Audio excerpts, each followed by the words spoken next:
दोस्तों जरा सोचिए, एक पिता अपनी 3 बेटियों को दिन रात मेहनत करके पढ़ाता है, लिखाता है, उन्हें इस काबिल बनाता है कि 2 बेटियां सरकारी टीचर बनती हैं और सब समाज में अच्छी तरह से सेटल हो जाती हैं।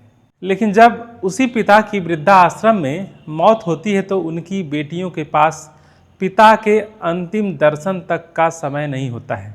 इतना ही नहीं, बेटियां फ़ोन पर क्या कहती हैं, हमारे पास आने का टाइम नहीं है, आप 5,000 ऑनलाइन ट्रांसफ़र ले लो, अंतिम संस्कार कर दो और वीडियो बनाकर भेज दो। सुनकर अजीब लगा ना? आपको लग रहा होगा कि यह किसी हिंदी फिल्म या ड्रामा की काल्पनिक कहानी है, लेकिन अफसोस यह कोई काल्पनिक कहानी नहीं है। यह हरियाणा के सोनीपत से सामने आई एक बिल्कुल सच्ची और कड़वी घटना है। आज हम वीडियो में बात करेंगे शिवचरण गुप्ता जी की कहानी के बारे में और यह समझने की कोशिश करेंगे कि आखिर आज का समाज किस मोड़ आ चुका है।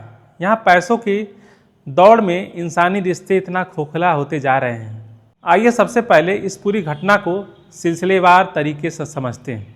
शिवचरण रतन गुप्ता जी जो मूल रूप से महाराष्ट्र के रहने वाले थे, एक ज़माने में बहुत बड़े कपड़ा व्यापारी हुआ करते थे। उनके पास पैसों की कोई कमी नहीं थी। उनका कोई बेटा नहीं था, इसलिए उनकी अपनी 3 बेटियां अनीता, निशा और प्रिया की पढ़ाई और परवरिश में कोई कसर नहीं छोड़ी। बड़ी बेटी अनीता नेपाल में टीचर बनी, दूसरी बेटी निशा यूपी के आजमगढ़ में सेटल हुई और सबसे छोटी बेटी प्रिया मुंबई में रहने लगी। लेकिन जिंदगी का खुद दुखद मोड़ तब आया जब उम्र ढलने के साथ परिस्थितियां बदली। करीब 1.5 साल पहले शिवचरण जी अपनी पत्नी मीना गुप्ता के साथ सोनीपत के एक वृद्धाश्रम में आकर रहने लगे। कुछ समय पहले उनकी पत्नी का देहांत हो गया और शिवचरण जी अकेले रह गए। वृद्धाश्रम के संचालक आनंद जी के मुताबिक शिवचरण जी हमेशा एक छोटा सा फ़ोन अपने पास रखते थे, सिर्फ इस उम्मीद में कि उनकी बेटियों का कॉल आएगा। वे आखिरी वक्त तक अपनी बेटियों से मिलने की आस लगाए बैठे रहे।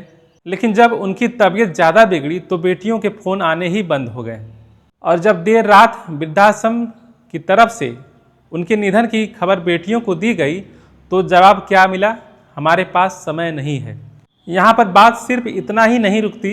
बेटियों ने पहले कहा कि अस्थियाँ संभाल कर रख लेना, लेकिन बाद में फिर से मना कर दिया कि हमारे पास आने का वक्त नहीं है, आप ही गंगा में प्रवाहित कर देना। उन्होंने ऑनलाइन 5100 रुपये भेजे और कहा कि अंतिम संस्कार का वीडियो कॉल करके दिखा दो और वीडियो क्लिप्स व्हाट्सएप पर भेज देना।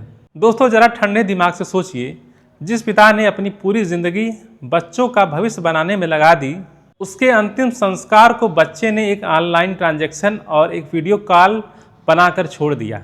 यह सिर्फ शिवचरण जी की कहानी नहीं है। अगर आप भारत के वृद्धाश्रम के आंकड़े उठाकर देखेंगे तो आपको पता चलेगा कि आज हजारों ऐसे बुजुर्ग हैं जिनके बच्चे विदेश में या बड़े शहर में वेल सेटल हैं, लेकिन उनके माता पिता अकेलेपन में दम तोड़ रहे हैं। यहाँ सबसे बड़ा सवाल उठता है, वाई दिस इज़ हैपनिंग। समाज में यह बदलाव क्यों आ रहा है? सबसे पहले कारण जानने की कोशिश करते हैं। हाइपर मटेरियलिज्म, इसका मतलब हुआ अंधा भौतिकवाद। आज की जनरेशन में पैसा, करियर और पर्सनल स्पेस इतने हावी हो चुके हैं कि इमोशनल बॉन्डिंग कहीं पीछे छूट गई है। हम बच्चों को सफल होना, पैसे कमाना और डिग्री हासिल करना तो सिखा रहे हैं, लेकिन क्या हम उन्हें संस्कार और सहानुभूति सिखा पा रहे हैं? और दूसरा कारण जानने की कोशिश करते हैं, ट्रांजैक्शनल रिलेशनशिप्स, लेन देन वाले रिश्ते। आज कई बार रिश्ते सिर्फ इस बात पर टिके रह जाते हैं कि मुझे इससे क्या फ़ायदा मिल रहा है। जब तक माता पिता कमा रहे हैं या मदद कर रहे हैं तब तक बच्चे साथ हैं, लेकिन जैसे ही वे बुजुर्ग या आश्रित होते हैं वे कई लोगों के लिए एक लायबिलिटी या बोझ बन जाते हैं। वृद्धाश्रम चलाने वाले आनंद जी और वहाँ मौजूद लोगों ने एक बहुत पते की बात कही। आज बच्चों को सिर्फ कामयाब बनाना काफ़ी नहीं है, उन्हें संस्कार और अपनों के साथ जुड़कर रहना सिखाना भी उतना ही ज़रूरी है। करियर में आगे बढ़ना, पैसा कमाना, विदेश जाना, ये सब गलत नहीं है, लेकिन क्या यह सब उस बाप की आखिरी इच्छा से भी बड़ा हो सकता है जो पूरी ज़िंदगी आपके लिए खटता रहा? सोनीपत की यह घटना हम सब के लिए एक बहुत बड़ा आई ओपनर है। यह हमें सोचने पर मजबूर करती है कि हम किस दिशा में जा रहे हैं। आप इस पूरी घटना के बारे में क्या सोचते हैं? क्या आज की भाग दौड़ भरी जिंदगी में सच में इतना समय नहीं है, या सिर्फ नीयत और संवेदना की कमी है? अपनी राय नीचे कमेंट सेक्शन में ज़रूर शेयर करें। अगर आपको यह विश्लेषण महत्वपूर्ण लगा तो इसे अपने दोस्तों और परिवारों के साथ ज़रूर शेयर करें, ताकि यह मैसेज ज़्यादा से ज़्यादा लोगों तक पहुंच सके। मैं आपसे मिलता हूं अगले वीडियो में। जय हिंद।